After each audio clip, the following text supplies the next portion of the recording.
your toughest competition in professional dirt late model racing right now? I mean, pick three. Top three, I would say. I mean, Chris Madden's been really good this year. So Madden, Brandon Shepard, and probably Brandon Overton are the three toughest.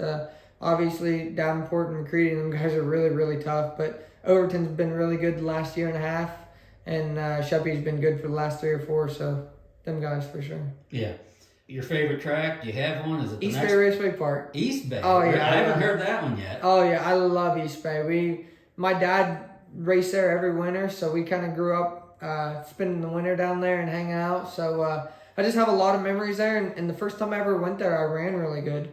And ever since then, I feel like I've ran really good there. So I love going to East Bay, and it's a challenge. It's hard to figure out every year. So we got it done on the final night this year, so that was really cool. I guess I was expecting you to say Eldora Speedway or something like that. It's top 3 without a doubt. Okay. Top 5. All right. So in the top 5 of your favorite tracks, East Bay, Eldora, can you add 3 more? Muskingum, Davenport, Fairbury.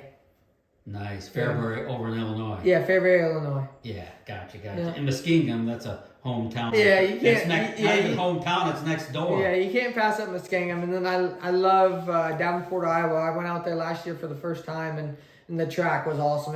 It's probably the raciest track in the country now, so it was cool. Yeah.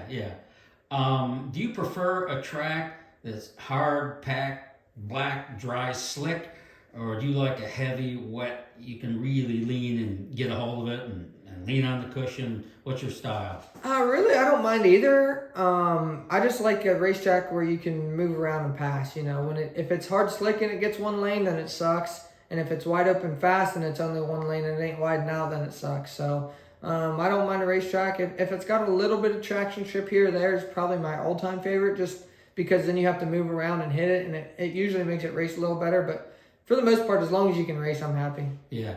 Is Eldora Speedway sort of kind of intimidating as fast as it is? Not really anymore. So when I first started racing, it probably was a little bit, just because it was Eldora. You know, you went to the biggest place in the world, in my opinion. So it was kind of like, man, you knew you had to be up against the wall, and it was tough. But now I've raced there enough where, like, I'm starting to build a notebook on what I need to do when I get there. So we just kind of work on it and show up and race and see what we can do. These notebooks I hear you guys talk about, do you actually, when you're recording notes, do you go back and go through them, study them as if it was some sort of homework assignment? Probably not as much as we should. I mean, we definitely go back and look at them a lot. Yeah. But it's one of them deals where, like, everything's always evolving. So if you get too caught up with that, you're going to be 2 steps behind the next person. So we're always trying to get faster, but, like, at the same time, we go back to them and look and see different tendencies of what's happening and what's going on, and try to take the old with the new and put it together and see what we can do. Are you guys, when you're testing, practicing, or at the track, are you hooked up to a laptop computer so you can actually watch telemetry and all that jazz? No, so we're allowed to run telemetry whenever we're testing or anything, but during race trim, we're not allowed any telemetry or any data or anything. So I wish we could, but no, we're not allowed. How much is it for tires right now for the Lucas Oil Late Model Series? Well, they just went up. I think retail is like $232 a tire or something, and we go through 5 or 6 a night. So do that times 90 races. It's not cheap. Ooh, yeah. So last year we probably averaged $150 a tire. So it's went up $80. Yeah. Seriously, that much? Yeah. Is that just recently? Yeah, that's within the last year. You're utilizing a Longhorn chassis right now. Yep. Is that right? Yep. Longhorn chassis, Clement Chevrolet power plant. Clement's Racing Engines, right? Yep. Is that the family of Jeremy Clements who runs the NASCAR Xfinity Series? His uncle and dad. Okay. Now, do you have a program with Longhorn chassis at all, or you just got to go buy them like the next guy does? I mean, really, we just go buy them like the next guy does, but obviously we're on a little different scale than your average person, per se. So yeah, it's kind of changed hands over the last couple months, and we're working on a relationship with Steve Arpin and all them guys, but they do a great job. You know, they've provided really good race cars for the last 10 years. We've only been racing them for 3, but I've raced them in previous times, and the Labanis and those guys have done an awesome job, and I think Steve Arpin and them guys will do a great job with it moving forward in Lowenboro. So I have a really good relationship with everyone at Longhorn and Bill Stein's Shocks. So I think it's just going to keep getting bigger and better. You kind of feel that the Longhorn chassis, whether it's Longhorn chassis or Masters built or Rocket chassis or whatever the top chassis are these days, are they all pretty much an evolution of CJ Rayburn model chassis? I would say probably a little bit, at least the front end. But the way our cars hike and move and right front down everything's been modified and changed and done different. So obviously Kevin Rumley's been a great engineer for late model racing in general, but especially for Longhorn, and he's changed some stuff around on our cars. So yeah, I would say they all have a hint of CJ's cars, which originally were a little bit of a Howe car. So if you want to say that, everything's from a Howe car, and then it goes to CJ, and then Bullets had their own things different, but everyone has a little bit of everything, but they all have their own things, and that's what makes them good in different scenarios. Yeah, I remember I interviewed CJ right before he passed away, and he was talking about the evolution of his car, and then he mentioned Masters built. He was bragging on the Masters built chassis, and he said, the reason I know it's a good chassis is because they copied mine. Yeah.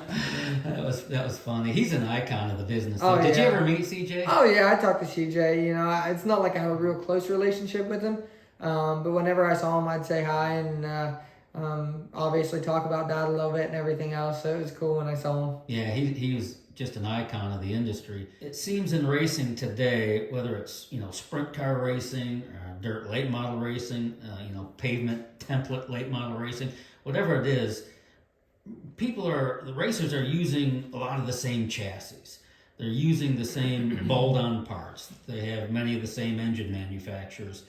It's more like the cars are just the same. I mean, it depends on how much money you put in it, of course, but are we lacking in innovation? Because you can't really change a lot, or you can't go outside the rule. So is it hard to really be that like Carl Kinzer, CJ Rayburn, innovator type guy because everything's the same?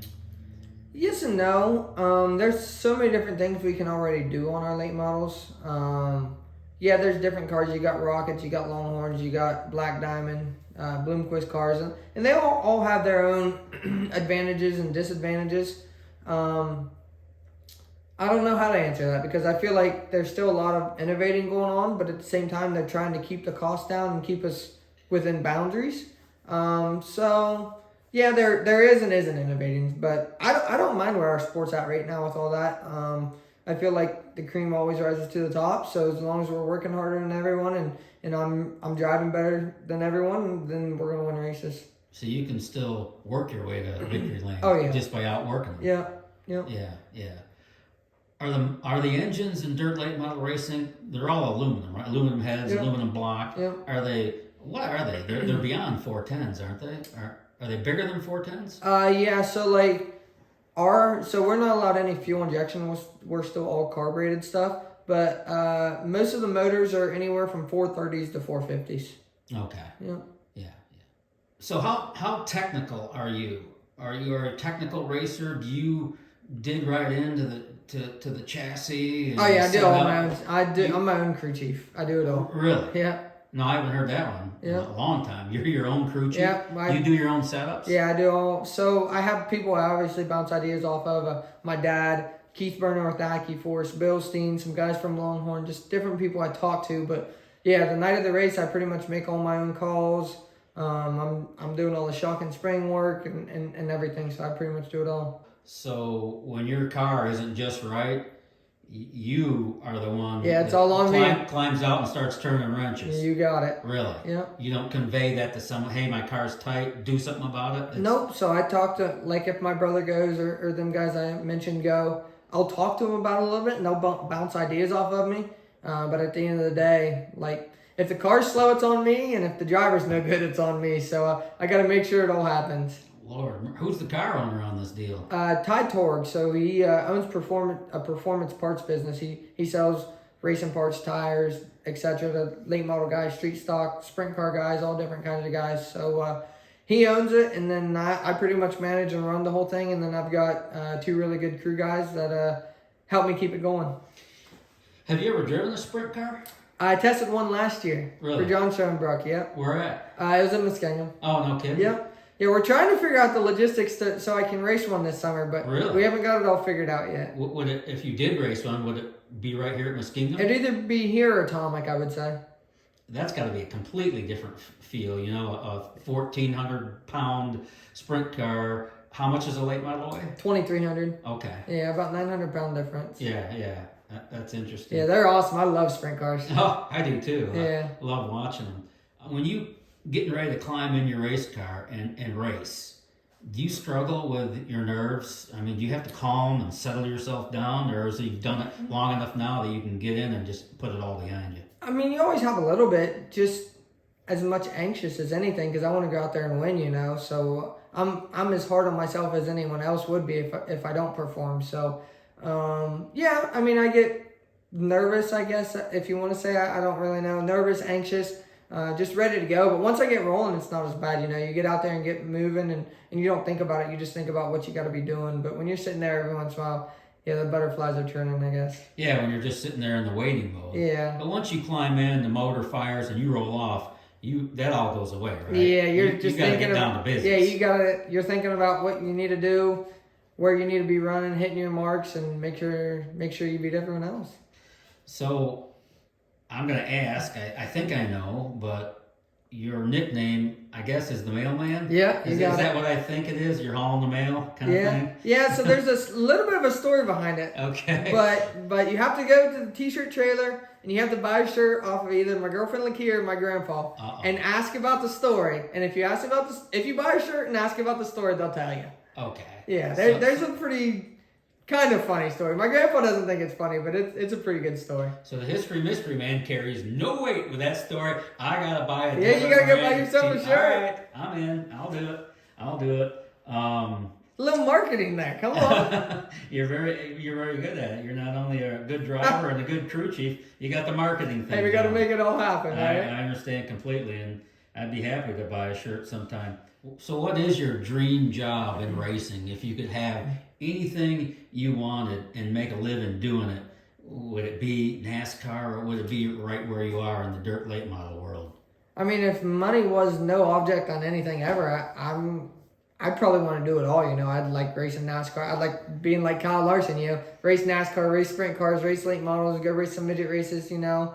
Even race some asphalt stuff, like small track or short track asphalt stuff. I raced at Winchester and some different places, and I had a lot of fun at those places. So I just like I said, I'm just a racer, you know. I like going and racing and doing different things, you know. Whether it's a go-kart on top of the hill or it be the Daytona 500, I just want to go win, you know. But yeah, if it was just an actual job, I would love to be in NASCAR. I'd love to go race each and every week and compete with those guys. And it's pretty cool how many younger guys are coming up in the NASCAR ranks right now, so it's fun to watch.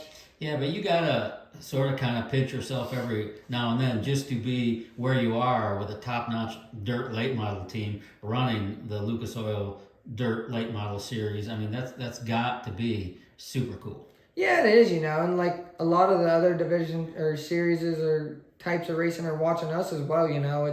It's not just myself. I think the whole racing world's kind of meshing right now in a good way. Everyone's watching everything, but yeah, we race with the best in our business, I feel like, you know. Owens and JD, McCready, Turbo, Bobby, all them guys are at the top of their game. Brandon Overton, Sheppy, they're all really tough to beat every week, and it sucks we have that many good people we got to race with every week, but it's just the way it is, and it just makes us all better. Are you friends with your competitors, or are you like kind of like Joey Logano, who says, I'm not here to make friends. These guys, I'm here to beat them. I mean, do you guys pal up afterward or during? Yeah, I mean, like, I'm a pretty easygoing person for the most part, and I pretty much get along with everyone, so I'll talk to anyone and everyone, and yeah, I'm friends with them guys, but at the end of the day, like, usually, I can't say I race against my friends harder than I race against other people, because I race against everyone as hard as I can, but I do everything I can so they don't beat me, so it doesn't affect me any on the track. I make sure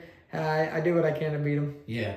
Have you had any ongoing on-track arguments, like he stuffed you one night, you got him the next, back and forth? someone out there? Not really a No? whole lot. No, like I love Turbo. He's one of my best friends, and he blames me every once in a while for Who's that? Tyler Erb. Yeah, he drives for Best Performance out of Lima, Wapakoneta, Ohio. So Isn't he kind of like the bad boy of late model racing? yeah, he's a dork. He's like, if everyone actually knew him in person, he's a good dude. He's awesome. He's fun to hang out with and a good time, and he's just up on the wheel, you know. So He's pretty good. yeah, he's really good. He's run Lucas the last couple of years. He ran third or fourth in points last year. So he's got a really great ride, and he takes full advantage of it and does a good job. But yeah, we slice and dice sometimes, but Yeah. all in all, it's good.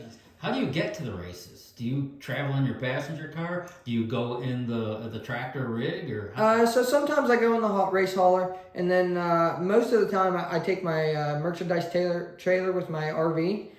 So my girlfriend runs it full time, and then I'm usually driving her around in it. So depending where it's at or how close or how far, or if I'm running behind, I'll just tag in the hauler and she'll go in the RV. But for the most part, I'm in the RV.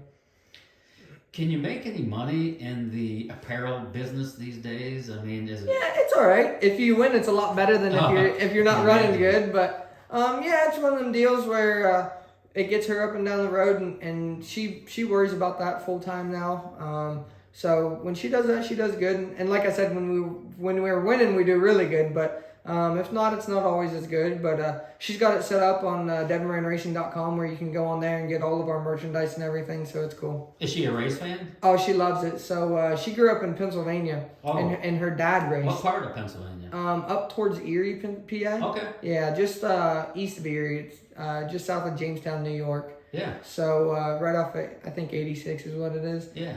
So her dad raced late models, still does race late models. So she was born and raised in it and loves it. So she loves going racing. Yeah. How'd you guys meet?